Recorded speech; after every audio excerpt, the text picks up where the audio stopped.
da Saúde está no ar e hoje nós vamos falar de doenças respiratórias.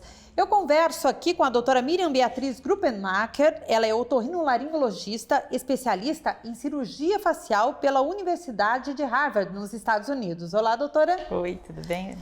Doutora, quais são as principais doenças respiratórias, aquelas que mais preocupam hoje os brasileiros? Na verdade, as doenças respiratórias elas são bastante prevalentes em toda a população brasileira, especialmente nós aqui do Sul e Curitiba, né? É a rinite alérgica, os resfriados e as gripes e as doenças infecciosas mesmo do trato respiratório superior. A gente fala muito dessa questão do inverno, né? Nessas doenças respiratórias no inverno, na região sul, mas nas regiões mais quentes do Brasil, algumas doenças também preocupam? Quais são? Nas doenças, nas regiões mais quentes do país, a rinite muitas vezes até é mais prevalente, porque existe uma menor umidade muitas vezes, ou uma umidade muito grande, que daí tem a prevalência de fungos e as pessoas desenvolvem rinite alérgica. A gente ouve muito falar na rinite, né, doutora? A senhora falou das outras doenças, mas a rinite, pelo jeito, é a campeã. Sim, 25% da população mundial tem rinite, é muita gente, né? 25% da população mundial, é muita gente. É muita gente mesmo, doutora. E como que a gente faz? Existe prevenção para a rinite? Ela é hereditária? Como que se explica essa doença? A rinite é uma doença hereditária. Você tem como prevenir através de higiene. Então, a higiene do ambiente, a higiene principalmente da tua casa, do teu local de trabalho, evitar a época de polinização, que aqui no sul não temos tanto, já que temos inverno e verão, durante o inverno e o verão. Sim. Então, essas questões de clima são bastante importantes para o desenvolvimento da rinite, porque existem vários tipos de rinite. Existe a rinite alérgica, existe a rinite infecciosa, inclusive, por algum patógeno que possa entrar no nariz. Doutora, em relação, a senhora falou da rinite alérgica, né? E ela é desencadeada por várias questões, né? Eu, por exemplo, a minha rinite é desencadeada pela mudança de temperatura. Né? Algumas pessoas pela polinização, né? Pelo pólen das flores. Assim. Que tem a ver com a mudança de temperatura, né? Porque assim, a polinização existe conforme a época do ano. Quando é mais frio, quando é mais calor, é que as flores e as plantas vão desenvolver a polinização. Então, quando existe essa variação muito grande, essa é a diferença do Brasil. Nós temos uma polinização perene, uma polinização anual. Quando você está em países com estações do ano mais bem definidas, essa polinização também é mais bem definida. Então, ela é maior na primavera, por exemplo. Então, a rinite é maior na primavera. No Brasil, a gente não tem as estações bem definidas, especialmente aqui no sul. Então, fica mais difícil você identificar exatamente o pólen que está causando os sintomas da rinite alérgica. E como conviver no dia a dia com essa doença? Você falou dessa questão da higiene, que pode ser do ambiente, né? Do quarto, da casa. Como que deve ser essa higiene? Essa higiene deve ser feita sempre com aspirador e pano, passar um pano molhado para não levantar a poeira, o pólen, enfim, o que possa estar no chão. E evitar acúmulo de coisas, bichinhos de pelúcia, brinquedos, enfeites, tudo isso acaba dificultando a limpeza do local e evidentemente piorando a rinite alérgica. Nas crianças principalmente, né? Quando a gente fala do quartinho das crianças, que às vezes tem muito bichinho de pelúcia, é melhor evitar. É melhor evitar. Ou você tem que lavar uma vez por semana, o que dá um trabalhão, então é melhor evitar. Doutora, a gente tem que conviver com essa doença, né? Muita gente acaba tomando remédio por conta própria. Os antihistamínicos? Antihistamínicos, Pode tomar? Não deve tomar sem fazer um diagnóstico de qual tipo de rinite você tem. Primeiro, não necessariamente identificar o alérgeno, mas de identificar o tipo de rinite. Inclusive porque algumas rinites pioram com o desvio de septo, com alterações anatômicas intranasais, que tem que ser corrigidas cirurgicamente. Então não adianta você fazer um tratamento para uma coisa que você vai ter que ter uma intervenção cirúrgica. Sim, sim. Em relação à questão do ambiente ainda, as cortinas e tapetes também acabam interferindo? Teoricamente você não deveria ter nada, mas a gente não tem como não ter nada, né? Até porque existe a parte de decoração e tudo, você também não vai morar num cubo. Mas você tem que fazer uma higienização mais frequente para diminuir a rinite. Muita gente acaba confundindo, doutora, a rinite com a gripe. Qual que é a diferença entre as duas? Então, a rinite com a gripe, elas têm sintomas parecidos, que é a rinorreia, que é o nariz escorrendo, obstrução nasal, coceira nos olhos, até muitas vezes coceira no céu da boca, na garganta, que a gente vê muitas crianças coçarem com a língua, faz barulho. A diferença com a gripe é que a gripe pode fazer febre. A rinite alérgica, em geral, não faz. A indisposição, muitas vezes, é até a mesma.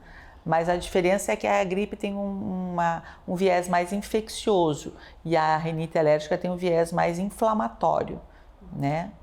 Doutora, qual seria outra doença respiratória séria que as pessoas poderiam fazer uma prevenção?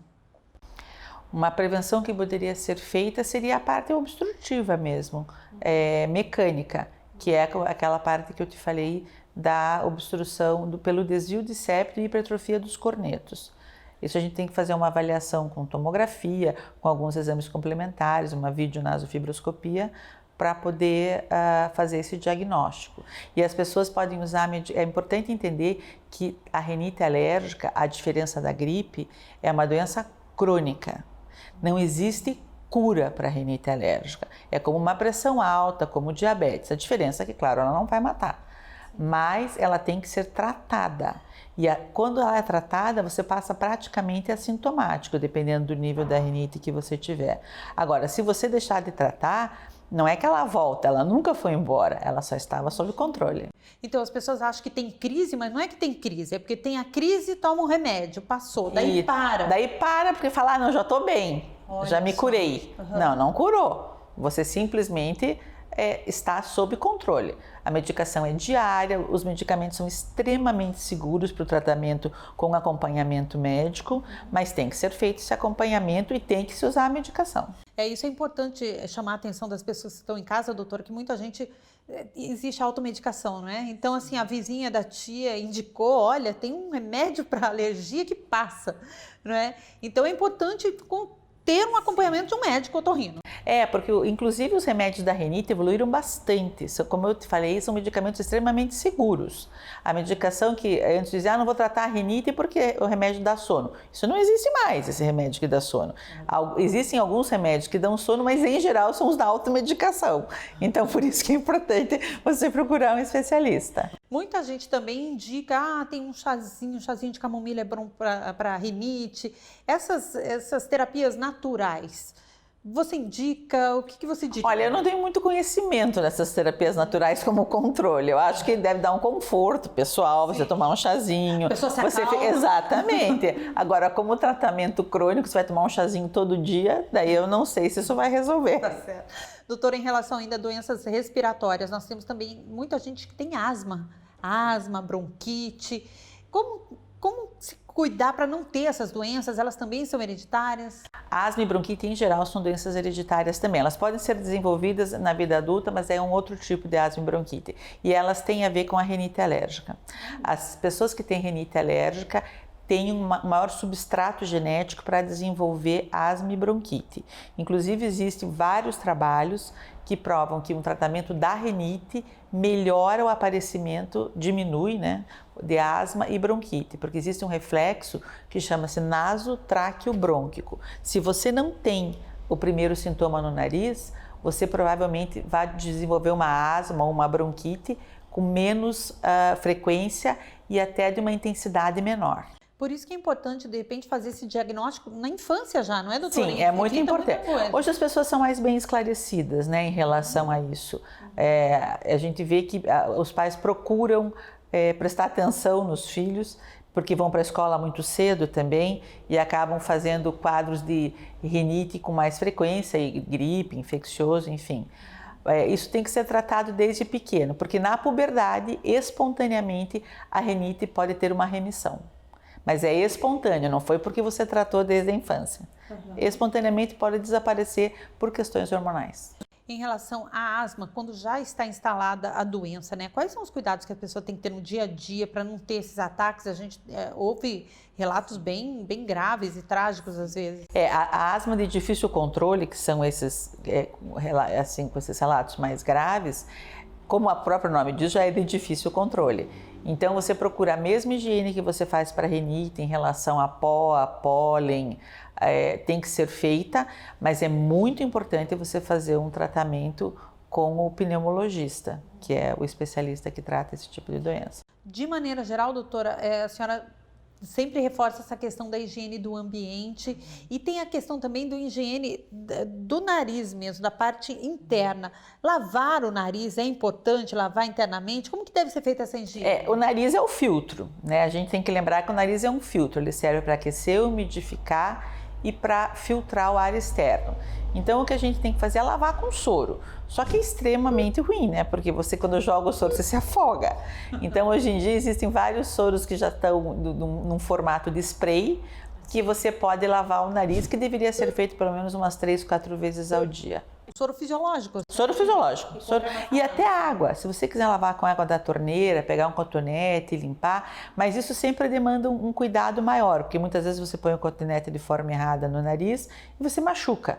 Então acaba tirando esse hábito. Mas quando você adquire o hábito de lavar o nariz com soro fisiológico, é muito bom, porque o teu filtro fica limpo e você respira muito bem. Que é um alívio para quem tem rinite. Muito, até para quem não tem. Olha. Até para pessoas sem nenhum tipo de alergia, lavar o filtro é necessário, né? Certo. Doutora, muito obrigada pelas informações. Obrigada a você, Vanessa. Que vão ser muito úteis para todo o Brasil. Foi um prazer, foi um prazer. Este foi o Assunto é Saúde. Até a próxima!